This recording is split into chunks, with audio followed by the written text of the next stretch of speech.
Declaro aberta a sessão do dia 16 de abril de 2025, invocando a proteção do Altíssimo, e inicialmente cumprimentando os integrantes da segunda Câmara de Direito Público, desembargadora Maria Nailde Pinheiro Nogueira, desembargador Francisco Gleidson Pontes, desembargadora Maria Iraneide Moura Silva, desembargador Luiz Evaldo Gonçalves Leite. Cumprimento também, excelentíssima senhora representante da Procuradoria-Geral de Justiça, doutora Francisca Idelária Pinheiro Linhares. Boa tarde, doutora Idelária. Boa tarde, excelência. Também cumprimento a doutora Dirce Maria Calixto Fama, excelentíssima representante da Defensoria Pública. Doutora Boa Dirce. tarde, excelência. Boa tarde. Servidores integrantes desta secretaria da Câmara, a pessoa da secretária, doutora Ismênia Nogueira, e do senhor Edson Mendes, que é o responsável pela nossa transmissão. A Força Policial também aqui presente, meus cumprimentos, e os advogados, né, e demais presentes, tanto aqui como virtualmente. Iniciando pela apreciação e aprovação da ata número 10 de 2025, da sessão ordinária de 9 de 4 de 2025. Alguma objeção? De acordo. De acordo? De acordo, presidente. Então, declaro aprovada a ata. Processos retirados de pauta. Nós temos 1.9, apelação civil número 0021-808-24/2017. Polo ativo Eliane Falcão de Aquino e no polo passivo município de Aquiraz, da minha relatoria. Temos retirados de mesa, processos retirados de mesa, 5.19, embargos de declaração número 0200-292-74-2022.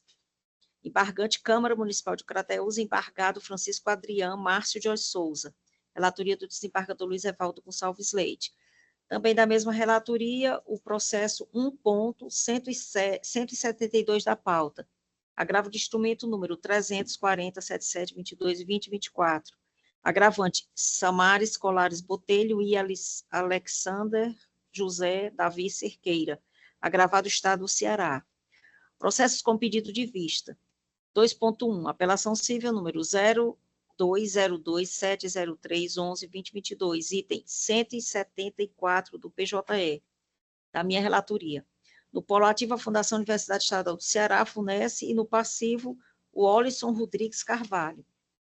Na sessão do dia 2 de abril deste ano, após proferir o meu voto no sentido de conhecer da apelação civil da FUNESE, mas para negar-lhe provimento, pedi vista dos autos a desembargadora Maria Nailde. Na sessão do dia 9, a eminente desembargadora comunicou à Câmara que apresentaria seu voto vista nesta sessão. E assim, dando continuidade ao julgamento, passa a palavra à desembargadora Maria Nailde, para o seu voto vista. Obrigada, senhora presidente. Cumprimento-a, bem como os demais integrantes dessa Câmara, o desembargador Gleidson, a desembargadora Iraneide, o desembargador Evaldo, a nobre servidora Ismênia, os nobres advogados, partes aqui presentes e aos que nos acompanham. Pois não, senhora presidente, pedi vista, porque é um assunto realmente que tem havido assim, uma certa dificuldade dos pares a um entendimento, e aqui passo a leitura do meu entendimento. Trata-se de apelação civil interposta pela Fundação Universidade Estadual do Ceará, FUNESE, em face de Alisson Rodrigues Carvalho, visando reformar a sentença que julgou procedentes os pedidos autorais e determinou ao ente público o seguinte: item 1, anular a decisão da comissão de heteroidentificação que eliminou o promovente do vestibular 2022.1 da Universidade Estadual do Ceará. Item 2, reconhecer o enquadramento socio-racial do promovente como pessoa parda.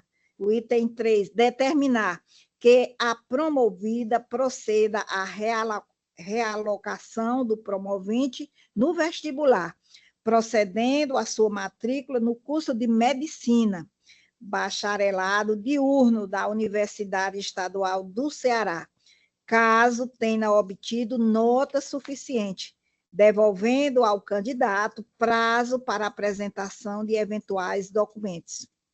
Pautado o processo para julgamento, na sessão do dia 2 de abril do corrente mês, a eminente relatora, desembargadora Tereza Neumann Duarte Chaves, proferiu o voto provisório no sentido de desprover a apelação por considerar, em síntese, que o ato de eliminação do autor na prova de heteroidentificação do vestibular para o curso de medicina da UES não observou o dever de motivação dos atos administrativos, tendo sido apresentada a resposta genérica, disse também a nobre desembargadora, que, no caso, é impossível a realização de nova avaliação fenotípica, pois o edital não prevê critérios objetivos a serem aplicados pela banca examinadora para confirmar ou afastar a autodeclaração do candidato.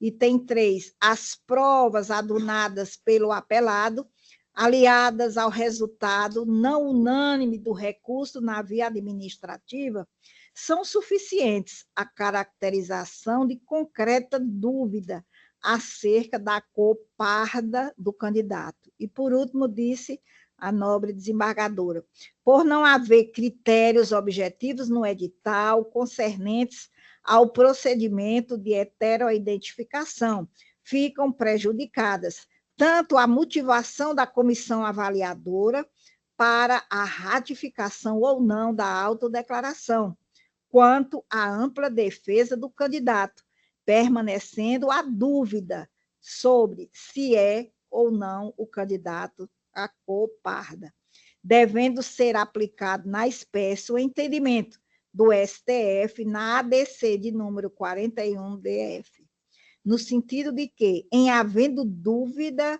o candidato cotista, assim, autodeclarado, deve permanecer, concorrendo nas cotas reservadas. Prossigo. De antemão, analiso que partilho da compreensão da relatora de que a decisão de eliminação do candidato do processo seletivo não respeitou o dever de motivação dos atos administrativos. Nesse particular, vê-se que a comissão do certame utilizou uma ficha de avaliação que possui o formato de mero formulário, o qual contém justificativa escrita com termos genéricos que nada elucidam ou explicam sobre as características fenotípicas do candidato, características essas cuja identificação se faz necessária para enquadrá-lo ou não como pessoa negra ou parda. Em virtude disso, observo que o ato questionado carece de fundamentação idônea, de modo que a anulação do ato de eliminação do promovente das vagas reservadas torna-se medida adequada e inafastável, no caso dos autos, conforme assentado no voto da relatoria. Nada obstante isso, hei de pedir vênias à eminente relatora para dissentir das demais conclusões do seu judicioso voto. A mim, parece que o reconhecimento da nulidade do ato de eliminação não tem o condão de determinar necessária e automaticamente o acolhimento da autodeclaração prestada de forma unilateral pelo candidato sobre sua própria condição racial fenotípica. Veja-se que, no caso, o edital do concurso vestibular adota o fenotípico como critério avaliativo da prova de heteroidentificação. Quanto a isso, a cláusula de número 15.7.2 do instrumento editalício estabelece que o fenotípico é aferido a partir do conjunto de características visíveis do indivíduo, predominantemente a cor da pele, a textura do cabelo e o formato do rosto, sobretudo do nariz e dos lábios, as quais, combinadas ou não, permitirão validar ou invalidar a condição, é,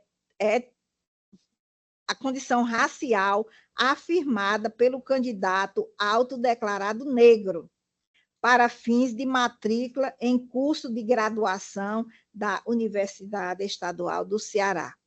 Enfatize-se que o fenotípico tem sido utilizado como principal parâmetro para avaliar se o candidato atende às condições necessárias para preencher as vagas reservadas a negros e pardos nos diferentes concursos públicos realizados no país.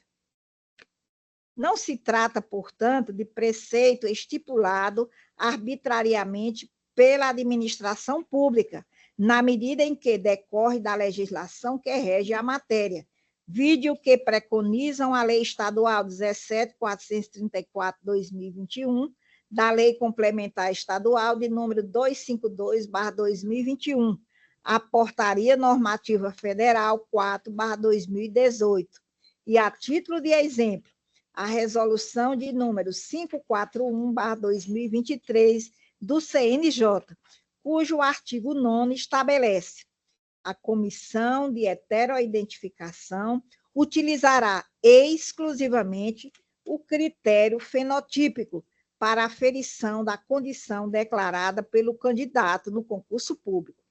Com efeito, desde que observado o dever de motivação que recai à administração pública, referido critério norteia o procedimento de heteroidentificação, não cabendo ao Poder Judiciário eleger outros parâmetros avaliativos que não se encontrem previstos nem na legislação de regência, nem no edital do concurso. Não se ignoram todas as dificuldades envolvidas em se realizar uma avaliação correta e justa nas provas de heteroidentificação, ainda mais no contexto brasileiro, em que, sabidamente, houve um processo histórico de miscigenação racial e onde mais de 90 milhões de pessoas se auto-identificam como pardas, segundo o censo do IBGE de 2022. E prossigo. Aliás, mesmo a utilização de métodos mais objetivos, como a classificação dos fenótipos de pele, não seria imune às falhas e às injustiças, haja vista que a aferição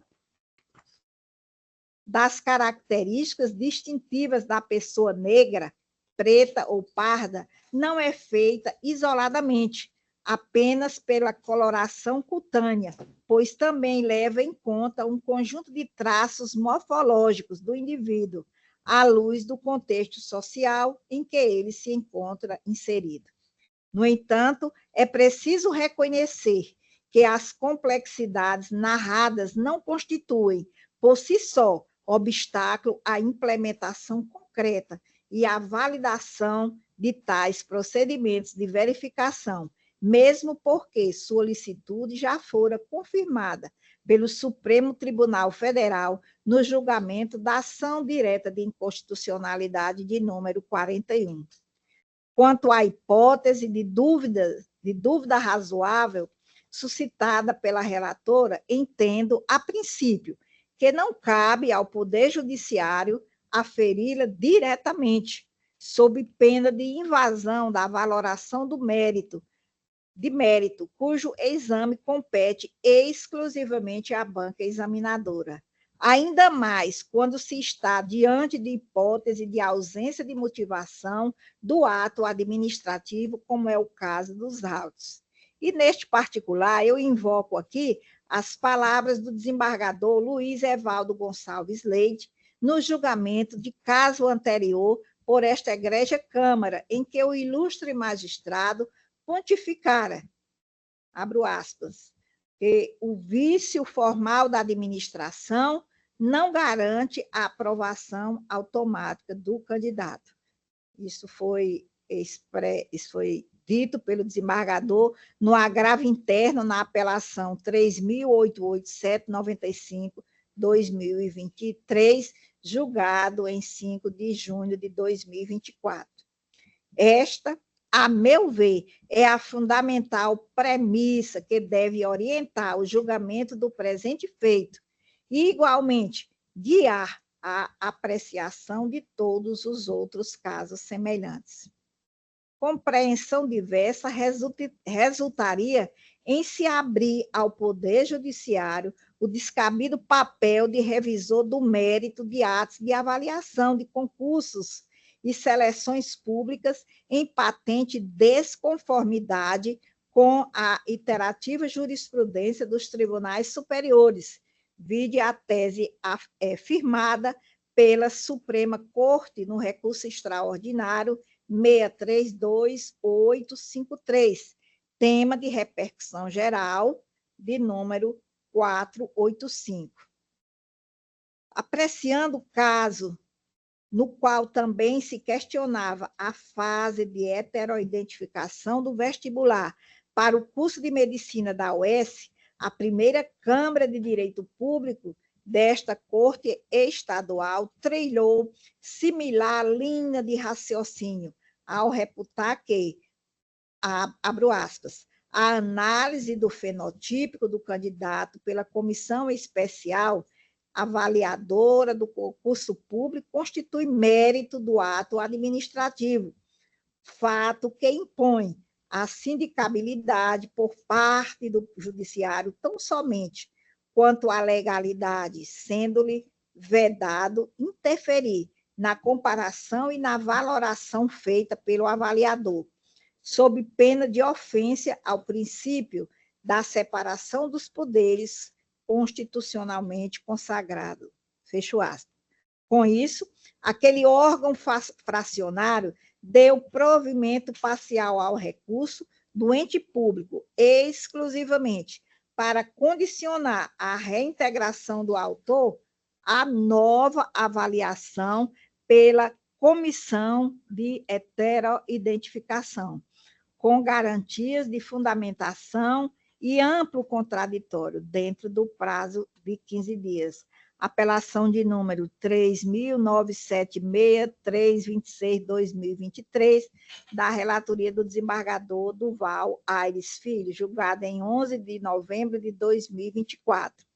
Portanto, a meu sentir, o acolhimento da autodeclaração deve ser visto com mais cautela e não dispensa a aplicação pelo judiciário de medidas prévias mais consentâneas com as garantias do candidato e, igualmente, com a competência técnica reservada exclusivamente à banca examinadora.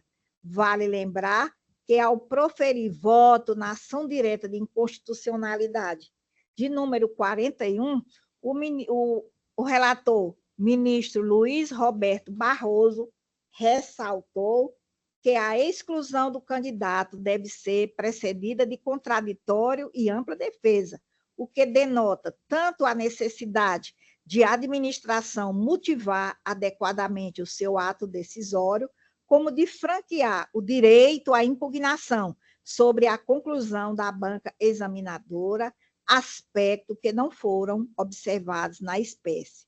Enfim, reitero o entendimento por mim antes consignado no julgamento da apelação civil 021-47292-2022, no qual anotei que prestigiar a autodeclaração em detrimento da prova de heteroidentificação implica em dar sempre a última palavra ao próprio candidato, o que enfraquece sobremaneira o mecanismo escolhido pelo legislador pátrio para a aferição e o controle do preenchimento das vagas destinadas a candidatos cotistas.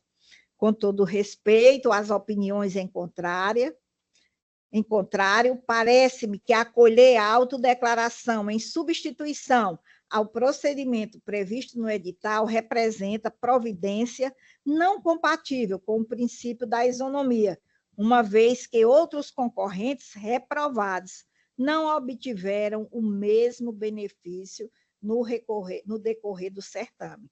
Ressalte-se que o sistema de verificação objeto da lide é de crucial importância para dar concreta efetividade à ação afirmativa de cotas, seja para afastar equivocada percepção do candidato sobre sua própria condição fenotípica, seja para prevenir e impedir o tanto quanto possível a prática de eventuais condutas fraudulentas para a obtenção ilícita do referido benefício.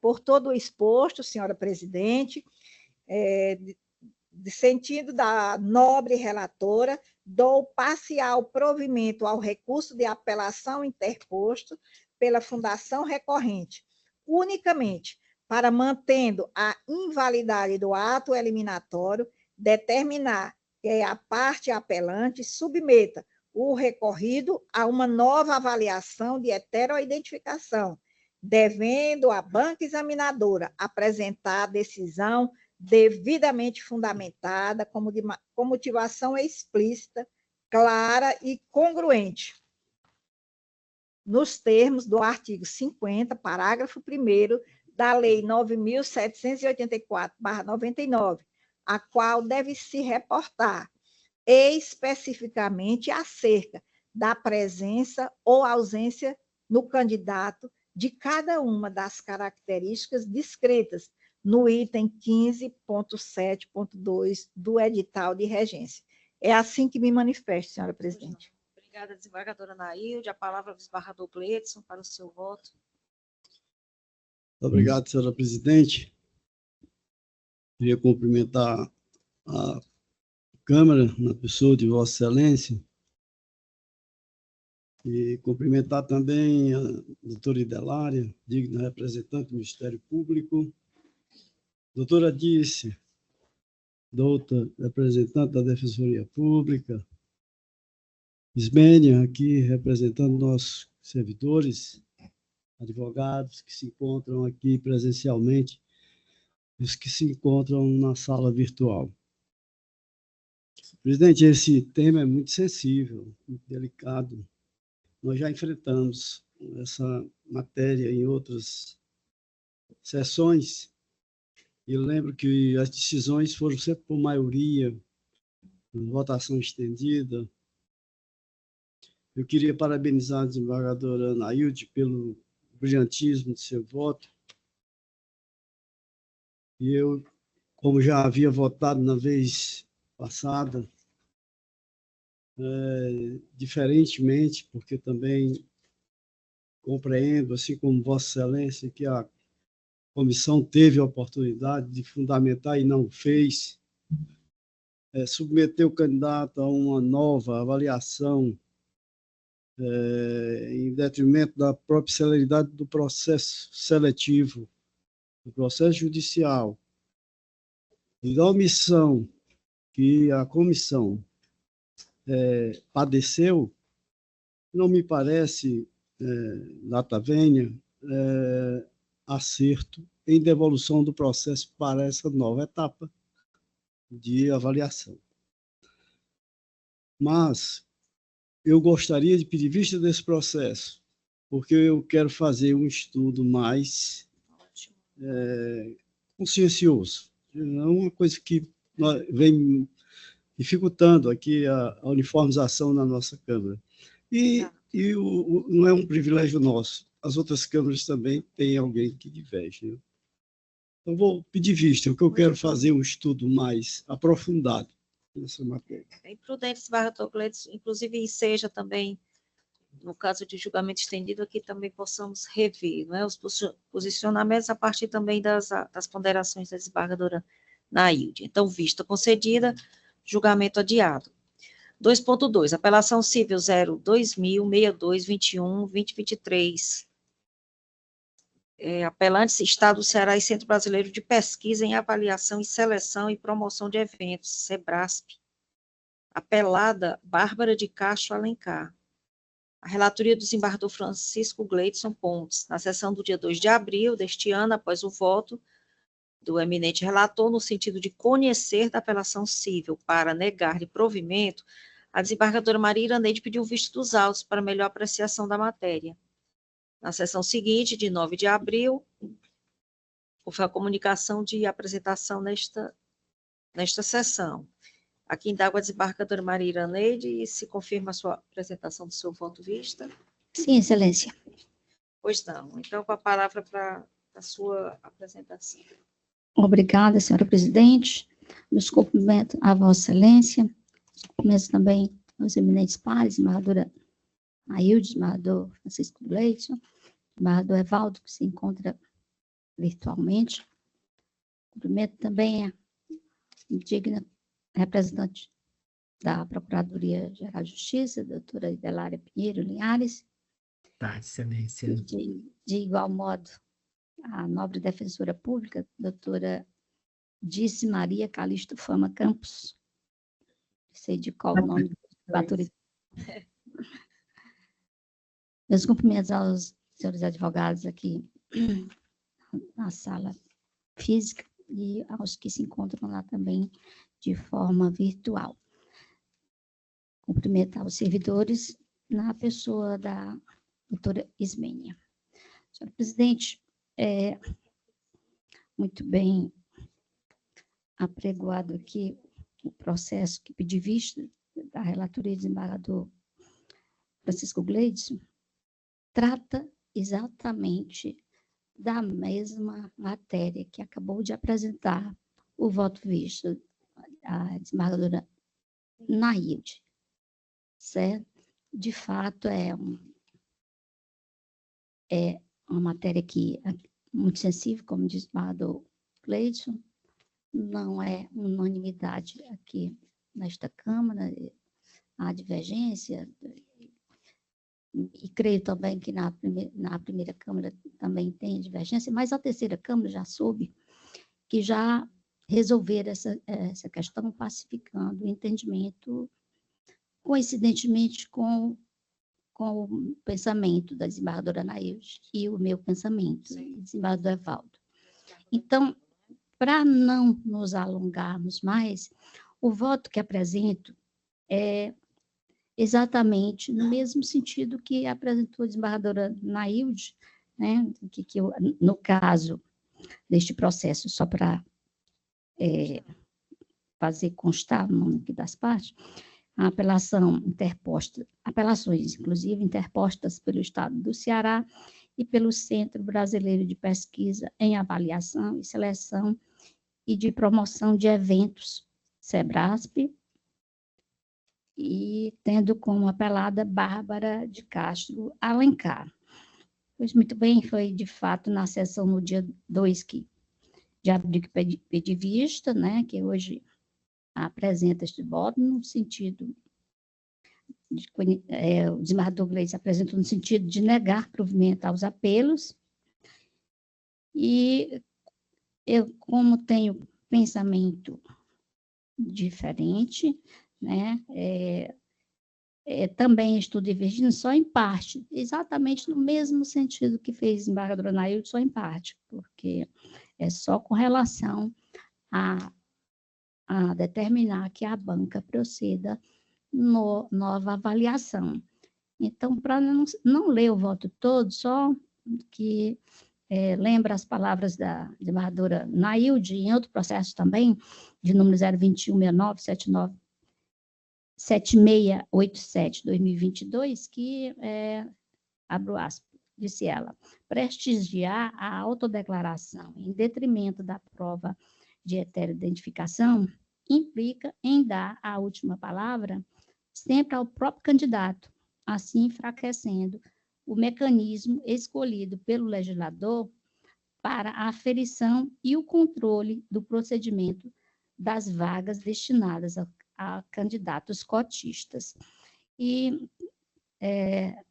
aqui também faço menção ao mesmo processo que citou a desembargadora Nailde, o agravo interno 3.887-95-2023 da relatoria do desembargador Evaldo, E, nesse mesmo sentido, também que colacionei outras decisões dos colegas de outras câmaras, desembargadora Lisete, desembargador Duval, e da terceira câmara do desembargador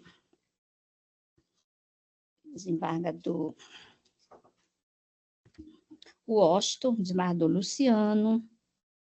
Então, estão todos nesse sentido. E, para concluir, senhora presidente, por tais motivos, peço venha ao eminente relator para divergir, a fim de conhecer do recurso de apelação e dar-lhe parcial provimento, reformando a sentença atacada, que exclusivamente para determinar que a autora seja submetida a nova avaliação pela Comissão de Verificação de Heteroidentificação, com estrita observância ao princípio da motivação ante a impossibilidade do Poder Judiciário substituir a banca examinadora do concurso público. É como voto, senhora presidente. Obrigada, desembargadora Iraneide. Presidente, pela ordem, eu acho que seja o caso de eu pedir vista Também, de volta né? para poder uniformizar isso. Sim. Pois não. Exato, antes de haver o voto do desembargador Evaldo. Então, vista concedida ao desembargador Gleides, para se manifestar.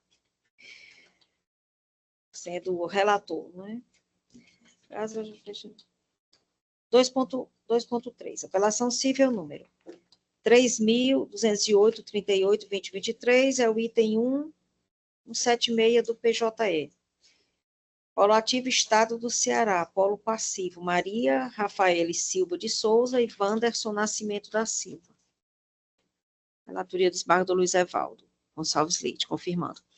No dia 2 de abril, após deste ano, após o voto do desembargador Luiz Evaldo, no sentido de conhecer para provimento com rejeição da preliminar ruída, pedir vista dos autos para melhor apreciação da matéria. Aqui acredito que há uma pequena imprecisão, é conhecer para dar provimento parcial, se não me falha a memória. O desembargador Evaldo poderá confirmar. Pois não, presidente.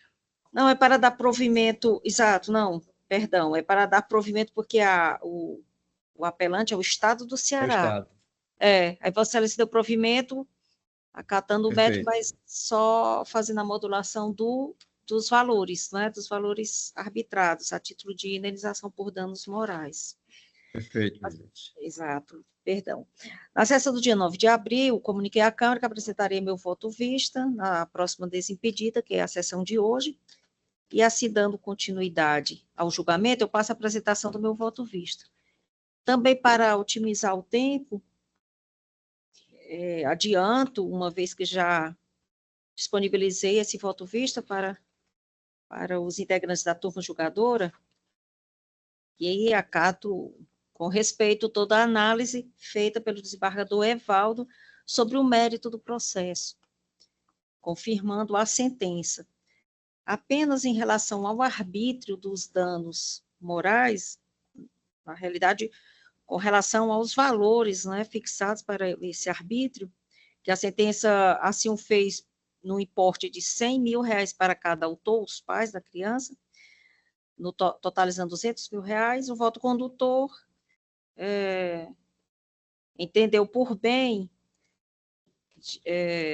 diminuir esse valor para metade, então ficariam R$50 mil para cada um dos genitores. Então, o meu voto vista, ele se restringe ao sopesamento do arbítrio desse valor indenizatório, a partir das circunstâncias, que eu entendo particularmente dolorosas, advindas da falha do Serviço Público de Saúde, que resultaram na morte do recém-nascido, filho dos apelados. Então, dessa forma, já entendendo que tenha colocado o cerne da minha apreciação em relação a este voto, circunstâncias especiais, extrema situação de dor e angústia por conta, não é, da relação de filiação com a vítima, eu considerei manter o valor dos R$100 mil para cada um dos genitores do nascituro, sobretudo à luz de parâmetros adotados por jurisprudência para casos análogos, que também trouxe aqui 4 casos análogos que assim se pronunciaram por esse valor. Então, finalizando, confirmando o mérito, entendo que a indenização nesse montante, já dito para cada autor, totalizando um importe de R$100 mil para cada um, deve ser mantida, mostrando suficiente para compensar os avalos sofridos. Então, com as devidas vênias ao eminente relator, eu voto pelo conhecimento da apelação e seu desprovimento. E aqui,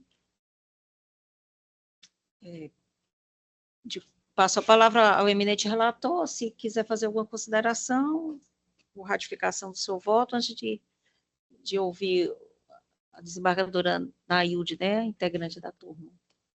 Pois não, presidente, eu cumprimento Vossa Excelência, a pessoa de quem cumprimento a todos os presentes. Eu, com a devida vênia, eu vou manter o meu voto, porque acho que o valor de R$50 mil para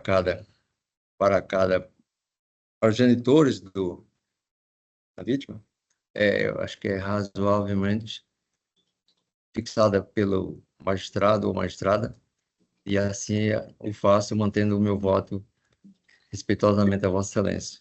Pois não. Obrigada, desembargador Evaldo.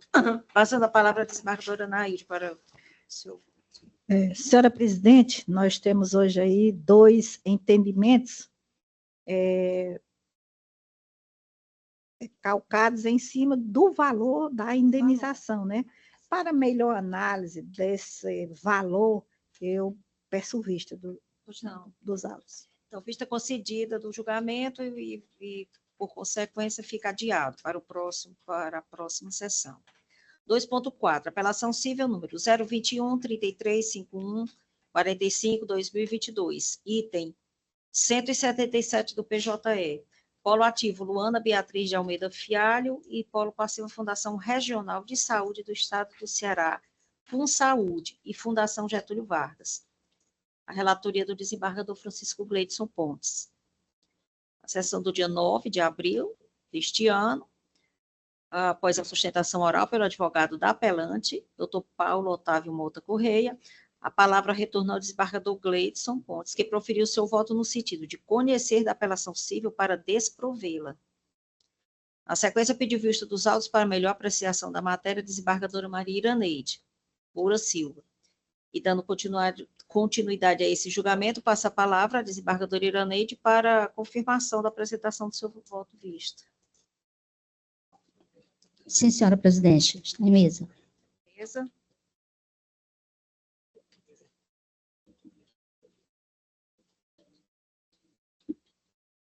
Posso continuar? Pode continuar com a palavra, obrigada. desembargadora. Obrigada. Conforme Vossa Excelência anunciou, que cuida-se de uma apelação interposta por Luana Beatriz de Almeida Fialho, colimando reformar a sentença prolatada pelo juiz da 12ª Vara da Fazenda Pública, que julgou improcedente a ação ordinária ajuizada em face da Fundação Regional de Saúde do Estado de Ceará, Saúde, e da Fundação Getúlio Vargas, na qual pretende a declaração de abusiva e ilegal sua desclassificação do concurso público destinado ao cargo efetivo de farmacêutico PDC, por não considerar a autora portadora de deficiência física. Pois muito bem, senhora presidente, eu gostaria de não fazer a leitura a íntegra aqui da minha declaração de voto, mas adianto que, inclusive, recebi o advogado da apelante ontem mesmo no meu gabinete, e eu já havia iniciado aqui a análise do processo, mas eu não havia concluído, mas deu para concluir e trouxe. E adianto que a minha conclusão não foi diferente da que chegou o eminente relator. que no vertente caso, cinge-se a questão, a meu sentir ver, aferir se a doença incapacitante da candidata apelante, a saber, condropatia patelar, se enquadra ou não naquelas que habilitam a concorrer às vagas de pessoa com deficiência PDC. Com efeito, a Lei 13.146 de 2015, a qual dispõe sobre o Estatuto da Pessoa com Deficiência, acerca da temática, estabelece que considera-se pessoa com deficiência aquela que tem impedimento de longo prazo de natureza física, mental, intelectual ou sensorial, o qual, em interação com uma ou mais barreiras, pode obstruir sua participação plena e efetiva na sociedade em igualdade de condições com as demais pessoas. Aí, temos também legislação atinente aqui consta, por sua vez, o decreto 3.298 de 99, que também dispõe sobre a política nacional para a integração da pessoa portadora de deficiência, preconiza o seguinte, que é considerada a pessoa portadora de deficiência, a que se enquadram as seguintes categorias. Diz, 1. Deficiência física, alteração completa ou parcial de um ou mais segmentos do corpo humano, acarretando o comprometimento da função física, apresentando-se sob a forma de paraplegia, paresia, monoplegia, monoparesia, tetraplegia, tetraparesia, triplegia, triparesia, hemiplegia, hemiparesia, ostomia, amputação ou ausência de membros, paralisia cerebral, nanismo, membros com deformidade congênita ou adquirida, exceto as deformidades estéticas e as que não produzam dificuldade para o desempenho de funções. E veio o edital que também indou aqui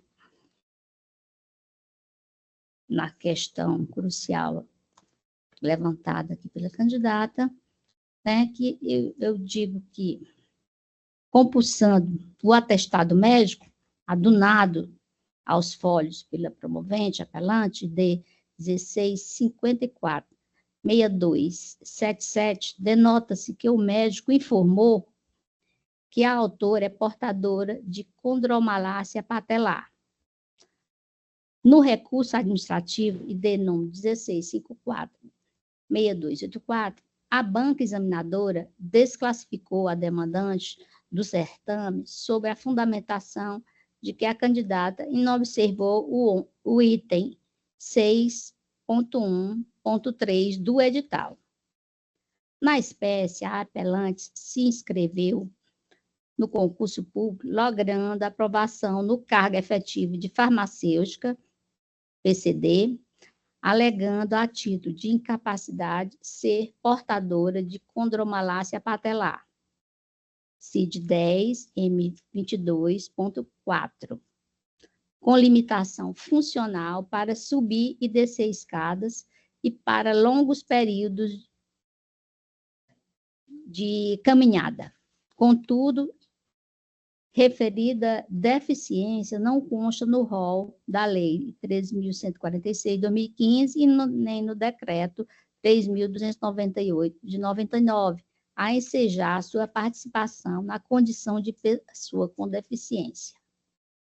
Ademais, o atestado médico não observou a exigência da lei interna do certame, a saber, o item 6.1.3, a linha A, porquanto não mencionou a espécie e o grau ou nível da deficiência, bem como a causa da deficiência.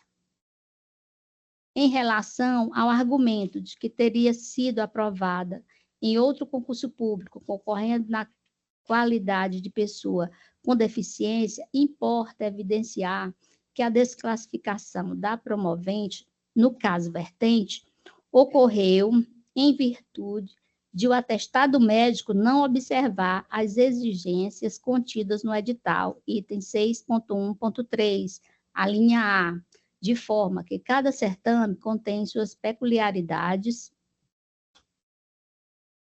e regras a serem observadas pela administração pública e candidatos, motivo pelo qual a lei interna da presente lide fora descumprida pela demandante tocante à situação incapacitante com vista a concorrer à vaga PCD, afigurando-se incabível adentrar nas razões atinentes a outro certame, cujas disposições não interferem nesta ação judicial. Acerca da arguição de que o DETRAN concedeu-lhe isenção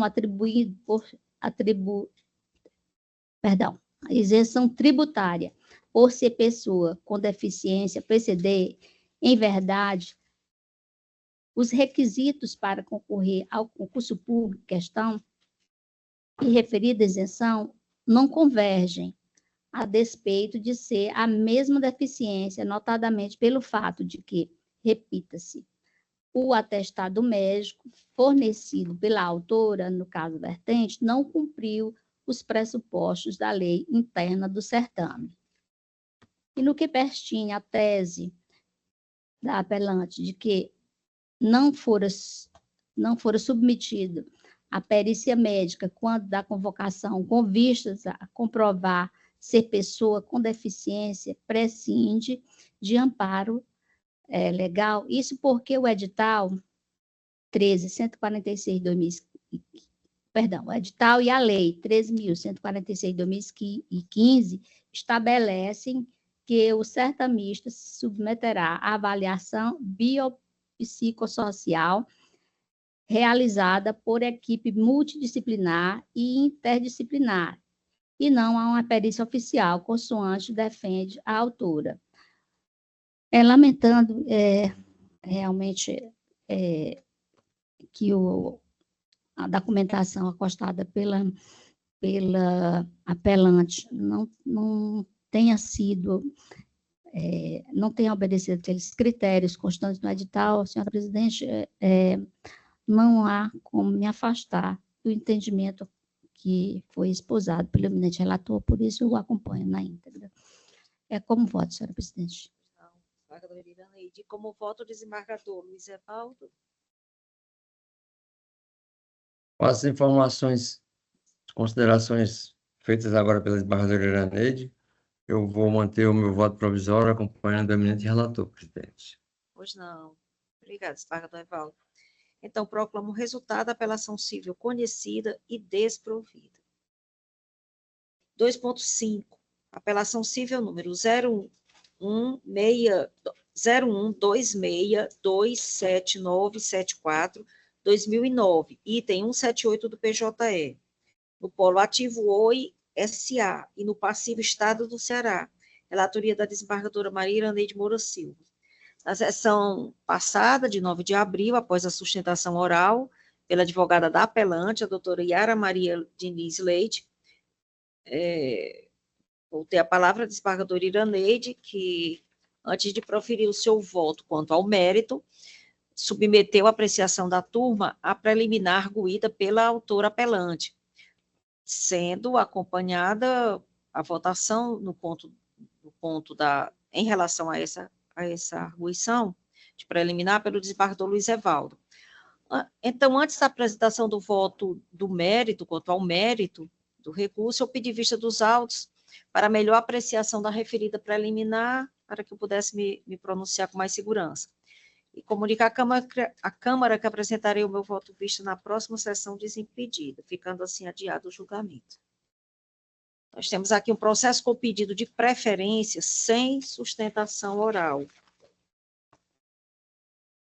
É uma apelação civil número 0050.430.65/2021, número 146 do PJE. Eu vou apenas localizá-la porque chegou-me por último esse pedido sem sustentação oral. Só preferência. 46.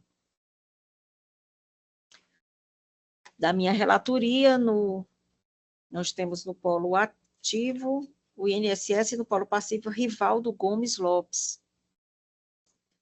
Aqui, adianto. A parte que requereu, que eu voto favorável à sua pretensão. E por conta do pedido, né, de preferência sem sustentação aqui oral, lerei uma síntese da decisão. A parte requerente se encontra no pedido de sustentação oral. Certo. Está na sala virtual, né? Doutora Bruna. Só cumprimentar a doutora Bruna. Aqui não a estou localizando, mas ela está, né? Doutora Bruna, boa tarde. Passarei aqui ao voto requerido pela senhora. Vamos lá.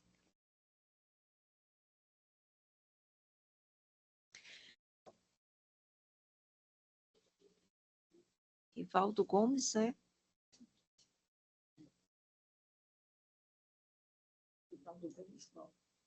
Certo.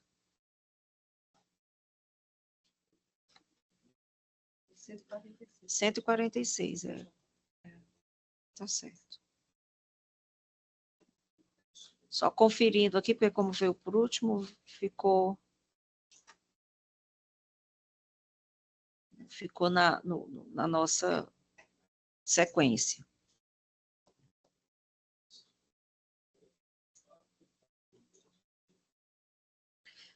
Confirmando, então, a ementa. Previdenciar a apelação civil, ação de concessão de auxílio acidente com pedido de tutela de urgência, sentença de procedência, preliminar de intempestividade rejeitada. Pedido de efeito suspensivo prejudicado, laudo pericial, perda do primeiro dopodáctilo e redução funcional leve e permanente no percentual de 10%. Preenchimento dos requisitos legais para a concessão do auxílio acidente. Tema 416 do STJ, precedentes do TJCE, nosso TJ, e ajuste de ofício dos índices de juros e correção monetária. Então, em conclusão, é a apelação conhecida e desprovida, no caso aqui é uma apelação do INSS. Em favor, então, do senhor Rivaldo Gomes Lopes.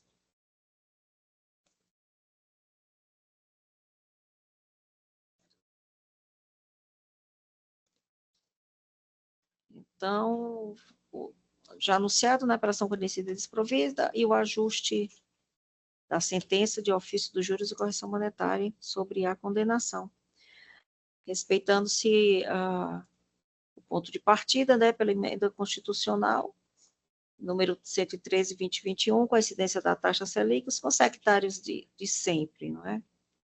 Então, passo agora a palavra à desembargadora Naide para o seu pronunciamento sobre esse voto. Senhora presidente, Ele está desenvolvido em vários itens, mas a essência é essa. eu tive acesso ao seu entendimento e na votação provisória acompanhei, nesse momento ratifico, acompanhando o entendimento de Vossa Excelência. Pois não, obrigada. Desembargador Cleiton. Também, presidente, confirmo o voto provisório acompanhando Vossa Excelência. Pois não. Então, confirmando o voto, né, anunciando o seu resultado, a apelação conhecida e desprovida. A unanimidade. Agradeço a presença da nobre advogada que requereu essa preferência. E passaremos agora aos pedidos com pedido de preferência, mas com sustentação oral, iniciando pela apelação de ponto 1.12, apelação civil 000632150-2019, item 155 do PJE, da minha relatoria. A apelante é Vilânia Maria Silva Sampaio. Os advogados da senhora Evilânia, doutor Cícero Mário Duarte Pereira e doutor Anderson Mota Moreira Medeiros. Aqui presente o doutor Cícero Mário. Pois não, doutor Cícero, meus cumprimentos. E anunciou apelar do Instituto Nacional do Seguro Social, INSS. Antes do início da sustentação oral, doutor Cícero, só gostaria de comunicar que o voto atende os interesses da senhora Evilânia. O senhor gostaria de fazer a sustentação? Não? Pode ser? Então, eu vou passar a leitura da emenda, em seguida o senhor confere na disponibilização, né, do sistema. Emenda, previdenciária, apelação civil, ação de concessão de pensão por morte decorrente de acidente de trabalho, sentença de improcedência. Óbito do filho da parte autora, dependência econômica da genitora comprovada. Não exclusiva, benefício devido, previsão legal à época do fato gerador. Súmula 340 do STJ. Tempus regit acto.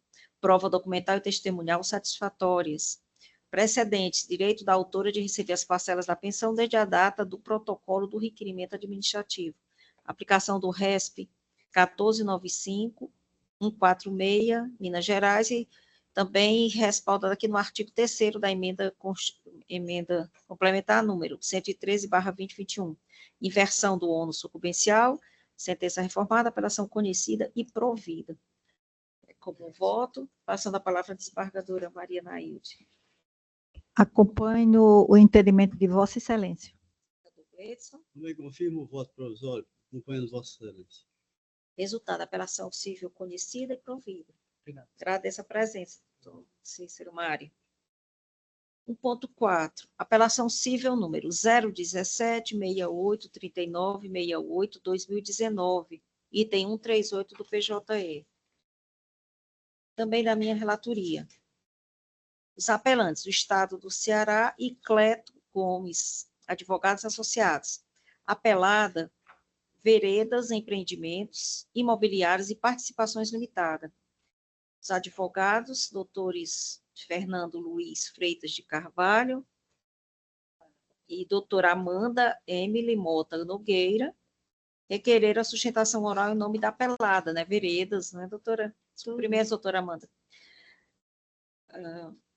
Ambos dividirão a sustentação ou somente? Não, só veio eu. Certo, então, pronto. Então, a sustentação será feita pela senhora, ok. Então, eu aqui indago a doutora Amanda se dispensa a leitura do relatório. Dispensa, Excelência. Dispensa? Então, já poderá iniciar a sua sustentação oral por 15 minutos. Certo, obrigada. Gostaria, primeiramente, de cumprimentar a todos que se fazem presente, na presença da desembargadora presidente Tereza Neumann. Excelências, trata-se aqui de um recurso de apelação que foi interposto pelo Estado do Ceará e pelo Escritório de Advocacia Cleto Gomes, em face da sentença de primeiro grau proferida pelo juízo, que extinguiu o processo, que julgou improcedente o pedido e extinguiu o processo com resolução de mérito sem condenação da apelada em custas e honorários. Em síntese, o Estado do Ceará, ele alegou a aplicação de honorários advocatícios sucumbenciais, assim mesmo como o escritório Cleto Gomes, representando aqui nesse caso a Enel, Companhia de Energética do Ceará, que primeiramente sequer parte do processo e participou da lide.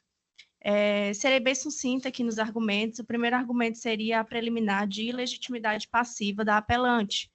A sociedade de advogados, que representa, nesse caso, a Enel, ela requereu a condenação da apelada em honorários advocatícios sucumbenciais. Excelência, primeiramente, cabe aqui trazer o fato de que a apelante, o escritório de advocacia, ele é parte ilegítima, nesse caso, uma vez que a Enel, que está sendo representada pelo escritório, não tem qualquer tipo de ingerência sobre a base de cálculo que é aplicada às operações envolvendo energia elétrica, que é em razão também de não deter nenhum tipo de disponibilidade sobre os valores que são arrecadados ao cofre público pela hora apelada. Esse aqui é um entendimento já dessa segunda Câmara, que passo aqui a pedir licença para fazer uma pequena leitura do entendimento proferido pelo relator Carlos Alberto Mendes, nessa segunda Câmara de Direito Privado, onde ele profere o seguinte entendimento. Verifica-se que a Companhia Energética do Ceará, Enel, não possui legitimidade para figurar no polo passivo desta demanda, vez que é apenas agente arrecadador do tributo questionado. Em sendo assim, a concessionária de energia elétrica não tem legitimidade para figurar no polo passivo de demandas que envolvem discussão sobre pagamento de ICMS sobre os valores cobrados pela transmissão e distribuição de energia elétrica, na medida em que a referida empresa apenas recolhe e repassa aos municípios os valores arrecadados. Dessa forma, excelências, não resta dúvida acerca da ilegitimidade passiva do escritório de advocacia em pleitear os honorários advocatícios à apelada. Passando para o mérito da lide, o recurso de apelação interposto pela Sociedade de Advogados foi destacado no recurso que foi atribuído o valor da causa de R$ 800 apenas para fins fiscais. Para não ficar dúvida aqui, vou levantar um ponto crucial que deve ser esclarecido. O juízo singular proferiu um despacho determinando a emenda à inicial para que a parte apelada ela delimitasse o valor da causa, aquele que correspondesse à expressão econômica do pedido. E assim foi feito. A apelada apresentou petição aduzindo que o valor da causa, o valor a ser restituído seria de R$ 561,61. Posteriormente, o juízo de primeiro grau intimou novamente a apelada para que no prazo de 5 dias ela informasse se esse realmente seria o débito a ser perseguido, a expressão econômica a ser perseguida, e que se ela estaria tacitamente desistindo do pedido de devolução dos valores, aqueles valores que foram recolhidos indevidamente dos 5 anos para trás. E assim foi feito. A apelada, ela peticionou nos autos informando que renunciava esses valores referentes aos requerimentos indevidos nos últimos 5 anos e o que o valor da causa seria de R$ 561,61. Então, dessa forma, o valor atribuído à causa foi de R$ 561,61. Eu trouxe aqui essa explicação para fim de não ficar nenhuma dúvida quanto ao real valor da causa. Também no recurso de apelação, o escritório de advocacia, a apelante, ela requereu, no caso, a aplicação do artigo 85, parágrafo 8º-A do CPC. Como o valor era irrisório, excelência, o magistrado de primeiro grau, ele deveria ter aplicado os honorários advocatícios por equidade. E, desse caso, as apelantes, elas requereram a aplicação desse artigo para que seja considerado a tabela da OAB na aplicação desses valores dos honorários. Cabe mencionar aqui, nesse caso, que a tabela da OAB, ela serve de apenas um parâmetro para que o magistrado sentenciante ele possa fixar esses honorários advocatícios de sucumbência. O artigo 85, ele não é uma norma congente, uma norma obrigatória, ele é apenas um parâmetro para que o magistrado ele possa fixar esses honorários advocatícios por equidade. Importante aqui trazer um julgado da terceira Câmara, que já tratou desse tema, que eu vou fazer uma pequena leitura também, que ele já foi colacionado nas contrarrazões, só um minuto, em que ele diz que os valores dos honorários advocatícios arbitrados em favor da parte autora, ora embargante, fora proporcional ao trabalho desenvolvido pelo causídico, e ainda levando-se em consideração a baixa complexidade da demanda e a rápida tramitação do feito, não sendo necessária a adoção da tabela da OAB, que possui caráter tão somente informativo. Dessa forma, seria completamente desrazoável e desproporcional a aplicação do artigo 85, parágrafo 8º-A do CPC, quanto à fixação dos honorários advocatícios de sucumbência com base na tabela da OAB.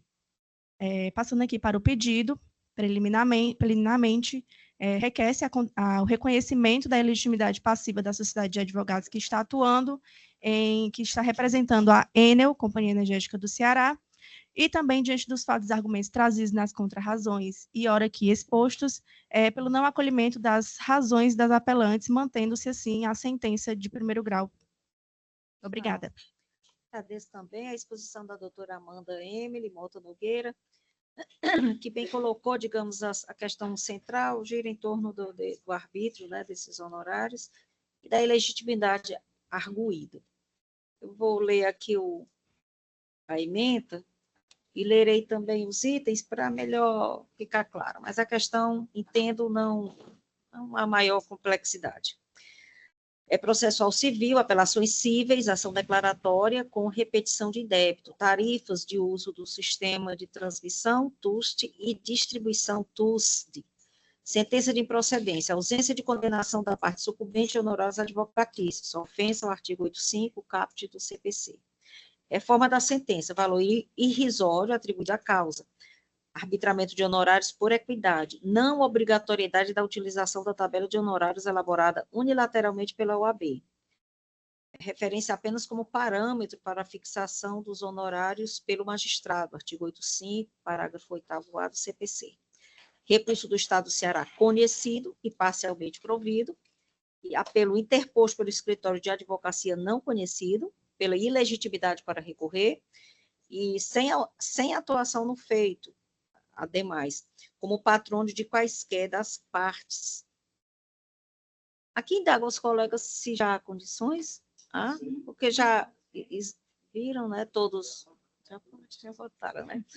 Os detalhes realmente são reforçando essa verbetação. Então, como dispositivo final, o recurso interposto por Cleto Gomes, advogados associados não conhecido, pela ilegitimidade. O apelo interposto pelo Estado do Ceará, conhecido e parcialmente provido, condenando-se a recorrida ao pagamento dos honorários advocatícios aqui arbitrados em R$1.000. É assim que me pronuncio, passando a palavra à desembargadora Maria Nailde para o seu... Senhora presidente, parabenizo a Amanda pela manifestação, mas neste particular, neste recurso, eu confirmo o voto provisório, acompanhando o entendimento de Vossa Excelência. Pois não, desembargador Gleidson. Pois não, presidente, eu queria cumprimentar também a Amanda pela sustentação objetiva, clara. Obrigada. E confirmar o voto provisório que já proferi, acompanhando Vossa Excelência. Pois não. Então, aqui proclamo o resultado, em cumprimento à doutora Amanda, que bem colocou a questão, né, de forma bem concisa, mas bem clara. Recurso interposto por Cleto Gomes, os recursos conhecidos, né, interposto por Cleto Gomes, advogados associados, não conhecido. Apenas conhecido, interposto pelo Estado do Ceará, mas para ser parcialmente provido. É assim que me... Foi, R$1.000. Agradeço a presença. Obrigada, excelências. Continuo. 5.21, agravo de instrumento número 063, 76, 26, 25, 2024. Relatoria do desembargador Luiz Evaldo Gonçalves Leite. Agravante, Estado do Ceará. Agravado, Cícero Breno Salvador Moreira. Representado pelo doutor Diego Silveira. Aqui presente, né? Tudo bem, doutor Diego? Boa tarde. Tanto quanto o senhor se habilita aí a nossa tribuna. E o ar, cadê o ar? Pode aumentar, não? Já está, tá 17. 17. E eu já fui oscilar para poder distribuir. Não está chegando ainda. Não chega muito, né? Pode ser. Eu já mexi aqui nessas. É 17. 17. Então, com os meus cumprimentos, doutor Diego, eu indago se há dispensa da leitura do relatório. Sim, excelência. Sim?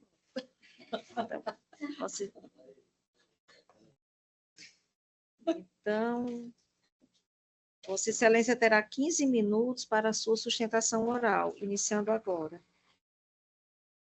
Boa tarde, senhoras desembargadoras, senhores desembargadores, doutora Procuradora de Justiça, aos demais serventuários, ao policial militar que está aqui fazendo a segurança da gente, meus sinceros e cordiais cumprimentos. O o agravado, Cícero Breno Salvador Moreira, candidato do concurso da Polícia Militar do Estado do Ceará. O candidato, ele foi aprovado em todas as etapas do certame do concurso público. Ele foi aprovado na avaliação de saúde, ele foi aprovado no teste de aptidão física. Inclusive, eu gostaria aqui de registrar que o candidato, ele fez história no concurso da Polícia Militar de 2022. Ele foi o único candidato que tirou 10 em todas as etapas do teste de aptidão física da turma dele. Ele foi o único. Inclusive, excelências, ele também foi recomendado na investigação social. Ele não foi impedido em nenhuma etapa do concurso, mas quando chegou o momento de ser matriculado no curso de formação, a Academia de Segurança Pública, através de um parecer da Procuradoria do Estado, excluiu indevidamente o candidato do curso de formação do concurso da Polícia Militar, sob a justificativa de que a decisão que foi proferida pelo juízo de primeiro grau da comarca de Crato, que determinou o prosseguimento do candidato nas demais etapas do certame, foi suspensa por força de uma liminar concedida ao Estado do Ceará, de relatoria do eminente desembargador Luiz Evaldo. Eu gostaria aqui, excelências, de informar que o candidato, além de ter sido devidamente aprovado em todas as etapas do certame e recomendado na investigação social, o juiz entendeu que existe uma legitimidade e um litisconsórcio do Estado do Ceará. Como é que a banca anterior, a IDECAM, ela praticamente foi uma banca que causou muitos transtornos, de amplo conhecimento, teve problema em várias etapas do concurso público, teve várias convocações errôneas. Inclusive, eu gostaria até de deixar registrado aqui que uma dessas convocações fez o candidato vir lá do Crato, pegar um ônibus, enfrentar 12 horas de viagem para ser submetido aqui a um teste de aptidão física e chegar às vésperas, chegar às 10 horas de uma sexta-feira, com o teste marcado para o domingo, saiu uma publicação, um edital informando que ele tinha sido excluído da lista. O candidato, inclusive, com condições financeiras desfavoráveis, dormiu na rodoviária João Tomé, porque não tinha sequer condições de alugar uma pousada. O candidato passou inúmeras dificuldades e, acreditando piamente que ia conseguir prosseguir nas etapas do certame, até pediu desligamento do trabalho. Inclusive, hoje está sem trabalhar, por conta que acreditava que seria sido matriculado no curso de formação da Polícia Militar.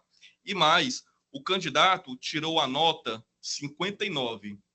E após o julgamento da ADIM, que igualou a quantidade de vagas entre homens e mulheres, a modalidade que o candidato concorre é na modalidade de cotas. E a nota hoje da modalidade de cotas é de 57 pontos. O candidato, independentemente de ação judicial, já tinha 59 pontos, ou seja, 2 pontos a mais do que o necessário para estar no concurso público. Inclusive, já deveria estar na primeira ou segunda turma dos convocados, que inclusive já foram formados e já estão tirando serviço de rua, já estão trabalhando regularmente. Mas devido a um erro de convocação, ele não foi convocado e ainda teve a sua matrícula no curso de formação suspensa indevidamente.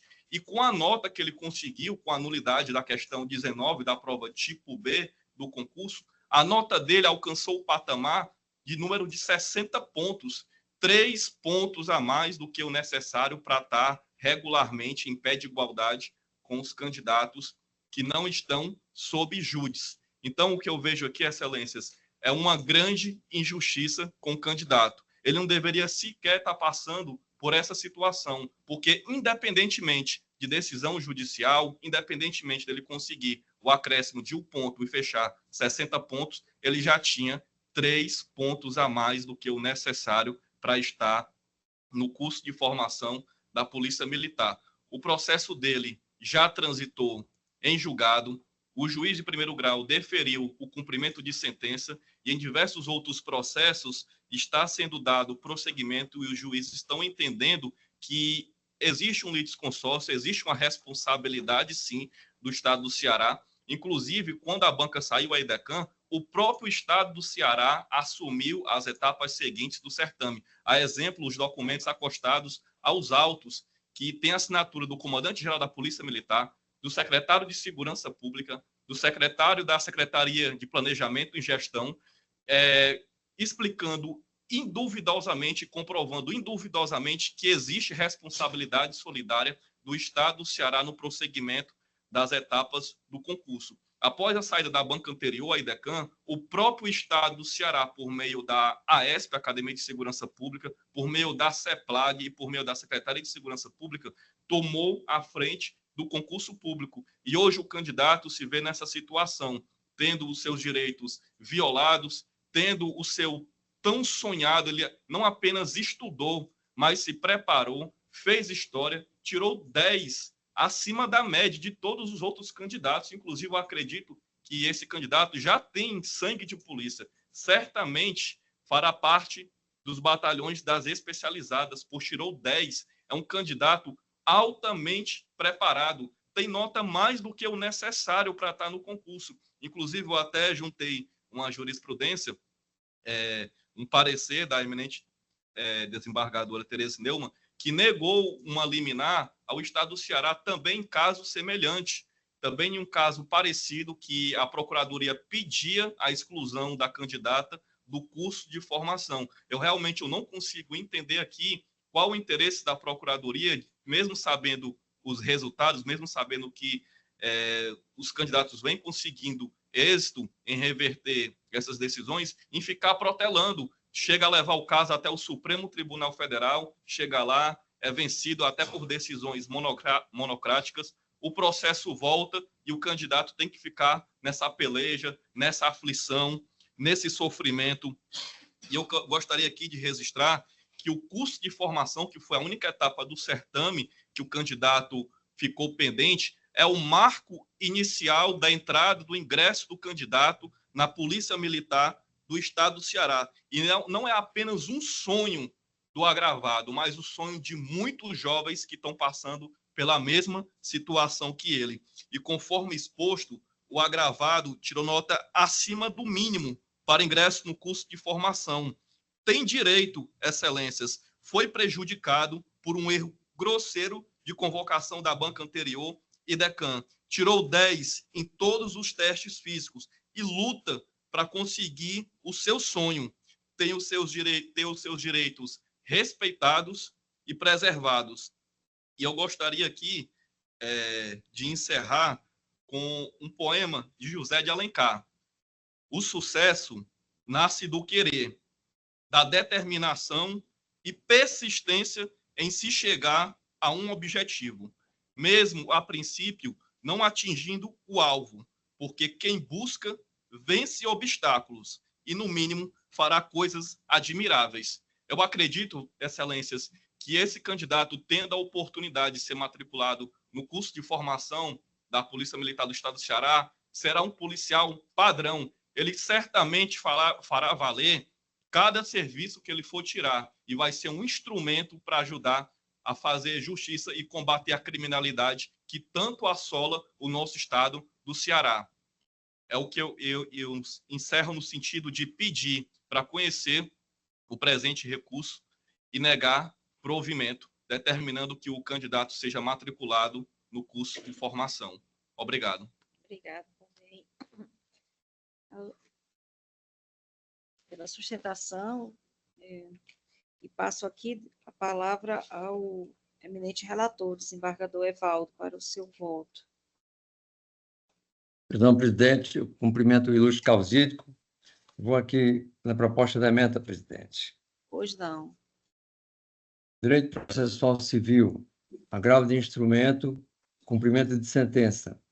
Concurso público, pretensão de compelir o Estado do Ceará a cumprir a obrigação constante de sentença transitada em julgado, proferida contra pessoa diversa. Impossibilidade, princípios do contraditório, da ampla defesa e da segurança jurídica. Recurso provido. Caso em exame. Agravo de instrumento interposto pelo Estado do Ceará contra a decisão que, em fase de cumprimento de sentença, obrigou-lhe à adoção de providências para garantir a participação do agravado as etapas com subsequência do concurso público para soldado da PM do Ceará. Questão em discussão. Discute-se a legalidade da determinação judicial que, em fase de cumprimento de sentença, pôs obrigações ao Estado do Ceará sem que este tenha integrado a fase de conhecimento do processo. Razões de decidir.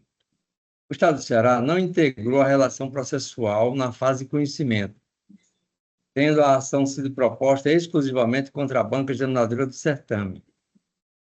A teor do disposto nos artigos 108 a 110 do CPC 2015, não é possível classificar o Estado do Ceará como sucessor do Instituto de Desenvolvimento Educacional, Cultural e Assistencial Nacional, IDECAN, tendo o magistrado singular utilizado o termo, aspas, sucessor, no sentido comum da palavra e não técnico. A obrigação imposta ao Estado decorre de sentença transitada em julgado proferida contra pessoa jurídica diversa, que configura afronta à segurança jurídica, à ampla defesa e ao contraditório. Conhecido e provido. É o meu voto, presidente. Pois não, agradeço ao desembargador Evaldo o seu pronunciamento. E já me pronunciei, né, acatando o entendimento de Vossa Excelência provisoriamente, mas apenas para efeito de conferência com o julgado a que o advogado causídico se referiu. Gostaria de me pronunciar com toda a segurança possível, evitando qualquer precedente que destoasse, não é, do caso ora sob exame. Então, aqui me pronuncio pela vista para conferência do meu entendimento precedente. O julgamento adiado para a próxima semana. Doutor Diego. Obrigado. 1.40, agravo interno no agravo de instrumento número 329.6263.2024, item 1, 2, 4 do PJE. Da minha relatoria, agravante Estado do Ceará. Agravado Lúcio Estradioto. Advogado doutor Marcelo Menescal. Se encontra virtualmente na sala. Virtualmente presente, doutora. Presente, né? Está bem. Meus cumprimentos, doutor Marcelo. Igualmente, Vamos. excelência. Pois não. Doutor Marcelo, já o localizei. Aqui devo lhe adiantar que o voto atende os interesses do agravado, do senhor Lúcio Estradioto. Então, eu indago se ainda permanece o seu interesse na sustentação oral. Nesse caso, eu dispenso a sustentação, presidente. Pois não. Então, passaria aqui uma síntese do julgamento, e em seguida o senhor poderá conferir, né, no seu inteiro teor. Ementa constitucional e administrativa, agravo interno, decisão de indeferimento de efeito suspensivo ao agravo de instrumento. Mantença de decisão interlocutória que deferiu a tutela de urgência. Determinação de imediata implementação da VPNI aos vencimentos do servidor agravado. Rejeição da prefacial de não conhecimento do recurso. Análise de todos os pontos alegados pelo agravante. Ausência de argumentos hábeis a modificar o decisório agravado. Então, estou ratificando a decisão e concluindo por votar pelo agravo interno conhecido e desprovido, agravo do Estado do Ceará. É assim como voto, passando a desembargadora Maria Nailde para o seu pronunciamento. Acompanho o entendimento de Vossa Excelência. Desembargador Gleides. Também, presidente, acompanho o entendimento de Vossa Excelência. Então, agravo interno conhecido e desprovido. Agradeço a presença do doutor Marcelo. Obrigado, doutora Tereze. Por nada. 1.165, apelação civil número 020-16-39-16, 2022. É o item 91 do PJE, da relatoria do desembargador Luiz Evaldo Gonçalves Leite. Apelante, Marilene da Silva Rosa. Advogada, doutora Lidiane Uchoa do Nascimento. Apelado, município de Juazeiro do Norte. Doutora Lidiane Uchoa, está em sala virtual? Presente igualmente, doutora. Os cumprimentos. E Igualmente. já vejo aqui. Sim. Indago se a dispensa da leitura do relatório, eu gostaria que fosse feita. Sim, A excelente. leitura do relatório é dispensada, né? Então, Vossa Excelência já poderá iniciar a sua sustentação oral por 15 minutos. Boa tarde a todas e todos. Eu cumprimento o excelentíssimo desembargador relator, doutor Luiz Evaldo. Cumprimento as demais desembargadoras e desembargadores da Segunda Câmara de Direito Público. Cumprimento o Ministério Público, a Defensoria Pública e os colegas advogados presentes, assim como os servidores da Justiça.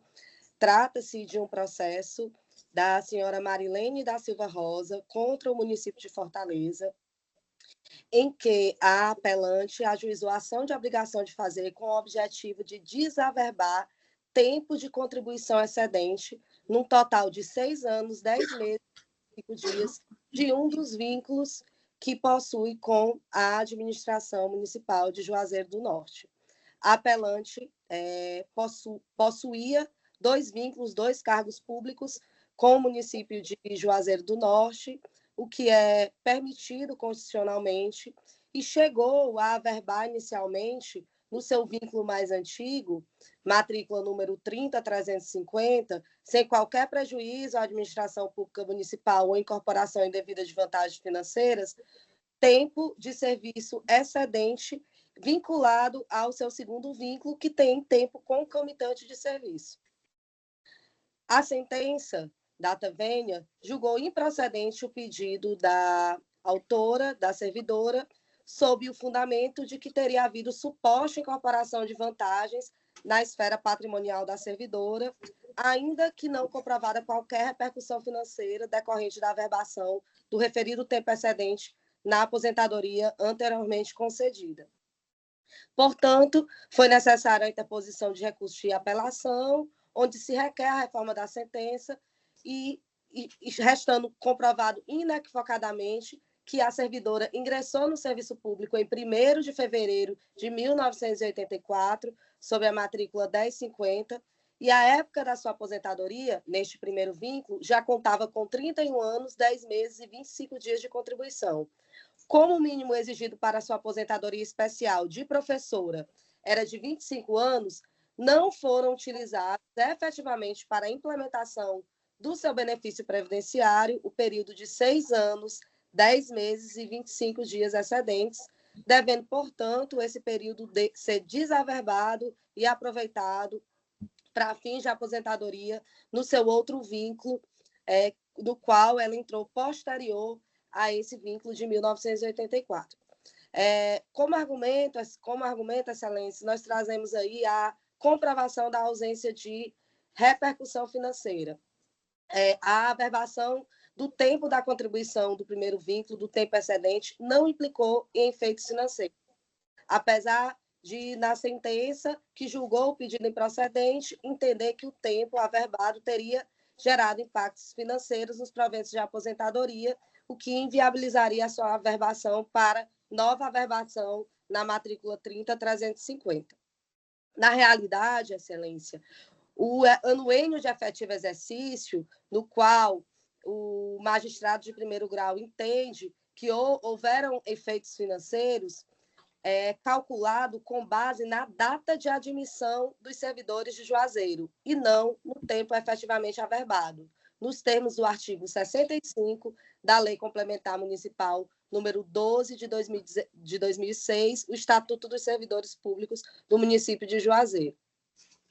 Dessa forma, a apelante não obteve qualquer vantagem econômica oriunda do tempo excedente averbado, o qual permanece sem qualquer efeito prático no vínculo inativo, no qual ela já se encontra aposentada, não gerando nenhuma repercussão financeira, nem prejuízo à administração municipal.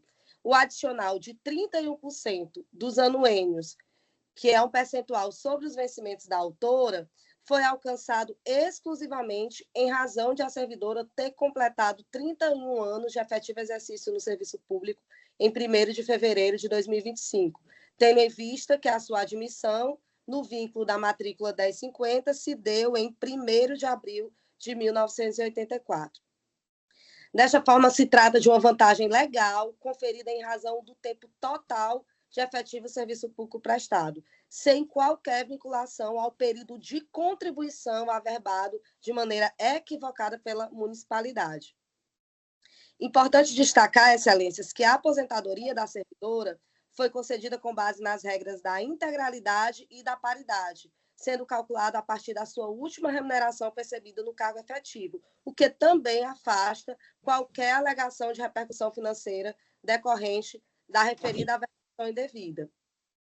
Os documentos acostados no processo comprovam que esse período excedente averbado não foi utilizado nem para majorar vencimentos, nem para qualquer outra finalidade, já que ela contava com o tempo necessário para a aposentadoria especial de professor. Ou seja, não era necessário considerar o tempo adicional excedente para os cálculos dos proventos. Tendo averbado ou não esse tempo excedente, a servidora teria conseguido se aposentar com última remuneração em paridade, porque teria alcançado os 25 anos de contribuição e a idade mínima para a aposentadoria voluntária, a aposentadoria especial de professora. Dessa forma, caberia ao município de Juazeiro ter demonstrado de forma objetiva e fundamentada que o tempo excedente averbado impactou diretamente no cálculo dos proventos de aposentadoria da servidora, e isso não foi realizado nos autos em nenhum momento na fase de instrução. Dessa forma, essa negativa administrativa de desaverbação do tempo excedente configura verdadeira violação ao direito previdenciário da servidora, na medida em que inviabiliza a utilização desse período de contribuição de 6 anos, 10 meses e 25 dias no seu vínculo que continua ativo, e período esse que resta absolutamente inutilizado, uma vez que não produziu qualquer repercussão financeira no seu primeiro vínculo, onde ela já se encontra inativa. E isso ocorre notadamente porque o adicional de tempo de serviço, o anuênio, já havia sido integralmente incorporado no percentual de 31% desde 1º de fevereiro de 2015. Todos os documentos acostados aos autos demonstram os argumentos aqui expostos. Entendemos, portanto, excelências, que o tempo de contribuição averbada em excesso, não tendo acarretado qualquer repercussão financeira nos proventos da aposentadoria, nem gerado desvantagens indevidas que impeçam sua desaverbação, considerando que o adicional por tempo do serviço, o anuênio, percebido pela servidora, foi corretamente calculado com base em seu efetivo tempo de exercício no serviço público, anterior, inclusive, à averbação do tempo excedente, deve ser, portanto, dissociado do período excedente e desaverbado para a nova averbação no novo vínculo da servidora para fins de aposentadoria no segundo vínculo, o que é permitido constitucionalmente. Nesse sentido, excelências, a apelante requer o acolhimento e provimento da apelação cível para que seja reformada a sentença de 1º grau, sejam julgados os pedidos totalmente procedentes, reconhecendo o seu direito à desaverbação do tempo excedente na matrícula 1050 e sua averbação na matrícula 30350. É o que requer. Obrigada, excelências. Obrigada também, doutora Lidiane. Aqui passo a palavra ao desembargador Luiz Evaldo para o julgamento. Cumprimentando a doutora Lidiane, o senhor, presidente, do projeto da emenda. Direito administrativo e previdenciário, servidor público municipal, aposentadoria, desaverbação de tempo de contribuição, prescrição quinquenal, extinção do feito com resolução de mérito, caso em exame. Apelação civil interposta por servidora pública municipal contra a sentença que julgou improcedente pedido de desaverbação de tempo de contribuição já transitado para a aposentadoria, com a consequente averbação desse período em vínculo ativo diverso. O juiz de 1º grau fundamentou a decisão na impossibilidade de desaverbação do tempo de serviço, considerando a incorporação patrimonial de vantagens decorrentes do vínculo previdenciário anterior. Questão em discussão. Há 2 questões em discussão. 1. Definir-se a pretensão de desaverbação do tempo de contribuição já computado para a aposentadoria encontra respaldo legal. E 2. estabelecer se a pretensão está atingida pela prescrição quinquenal, prevista no artigo 1º do Decreto-Lei 20.910 de 1932. A razão de decidir. O prazo prescricional para a demanda contra a Fazenda Pública é de 5 anos, nos termos do artigo 1º do Decreto-Lei 20.910 de 1932. A contagem do prazo prescricional inicia-se na data em que a parte interessada tem ciência do ato administrativo impugnado. No caso, a publicação do ato concessivo de aposentadoria, ocorrida em 16 de fevereiro de 2016. A presente ação foi ajuizada em 9 de março de 2022, ou seja, mais de um ano após o transcurso do prazo prescricional, que se encerrou em 25 de janeiro de 2021, tornando inviável a inauguração da discussão. A jurisprudência do Superior Tribunal de Justiça consolida o entendimento de que o termo inicial para questionamento da contagem de tempo de serviço e aposentadoria é a data da inativação do servidor.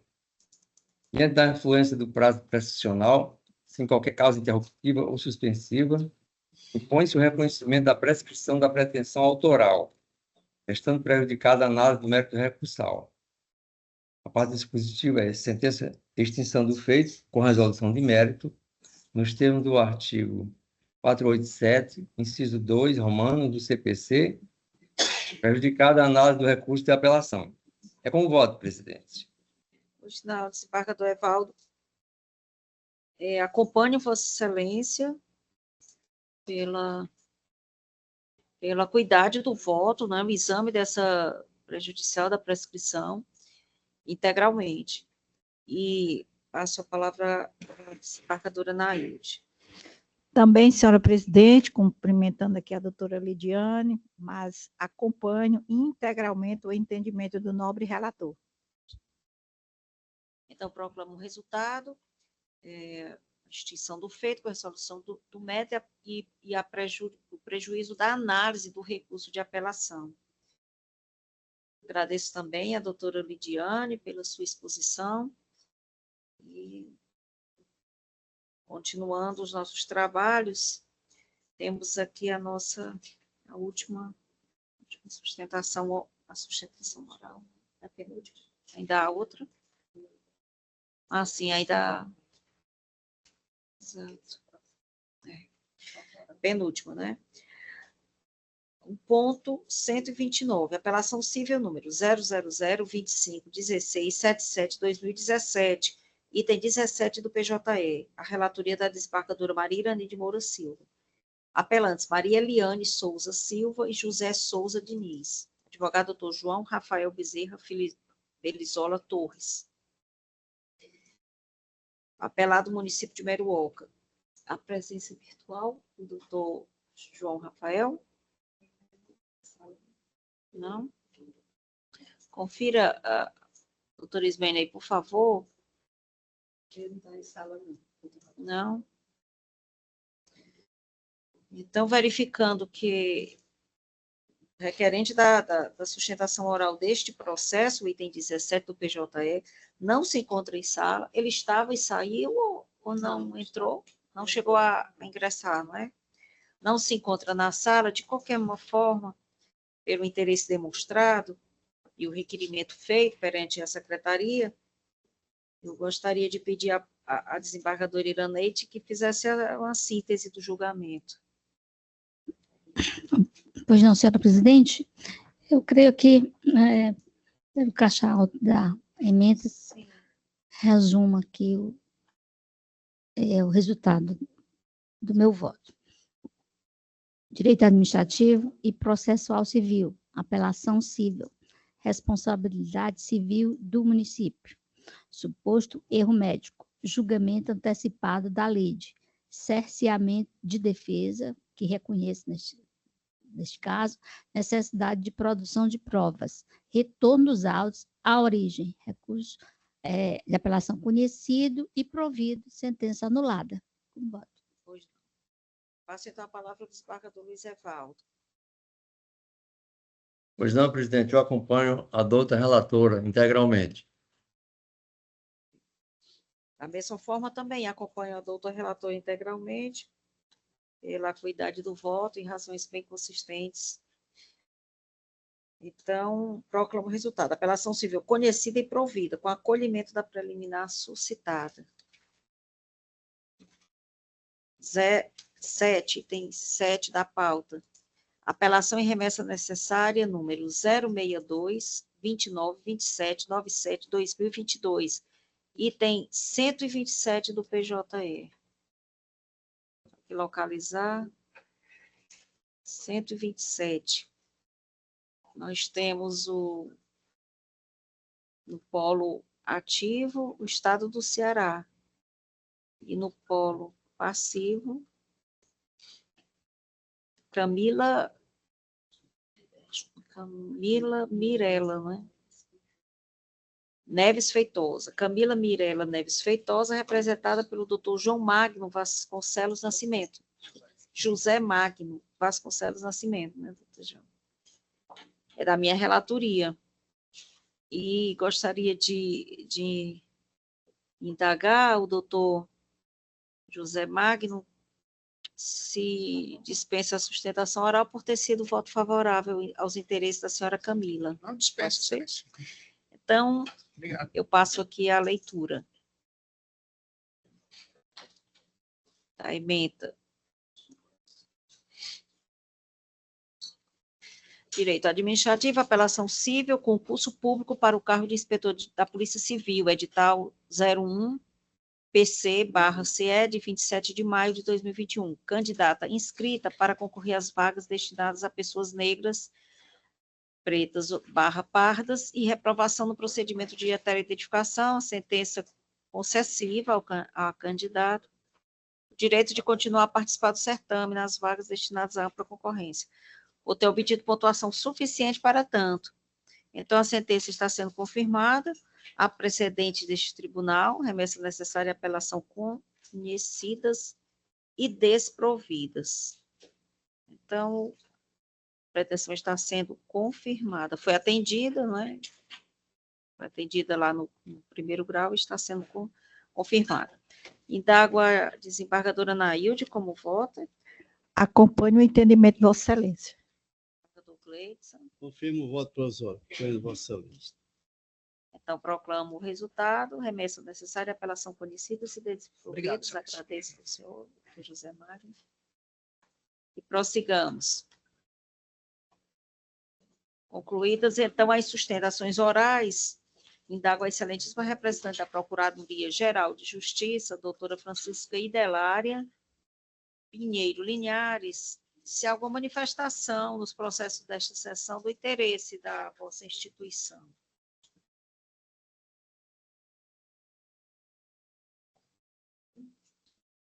Estou sendo ouvida, excelências? Sim, está.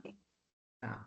Cumprimento a todas as pessoas, a todo o colegiado e as pessoas aqui presentes, na pessoa da nossa presidente, e gostaria de acrescentar o seguinte, que o Ministério Público tem 6 processos que foram julgados nesta sessão, virtualmente, né, com julgamentos prévios, né, de número 063-8495, agravo de instrumento de Aracoiaba, tendo como agravante a Enel, o 00053-8520 de 2024, uma ação civil pública, município de Tejuçuoca, com o viés de exigir fiscalização no matadouro da cidade, né? Temos a ação 004536, remessa necessária para o município de Monsenhor Tabosa, uma ação civil pública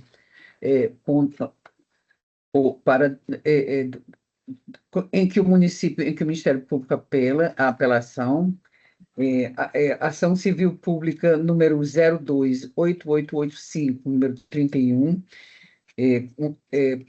por prejuízo ao erário,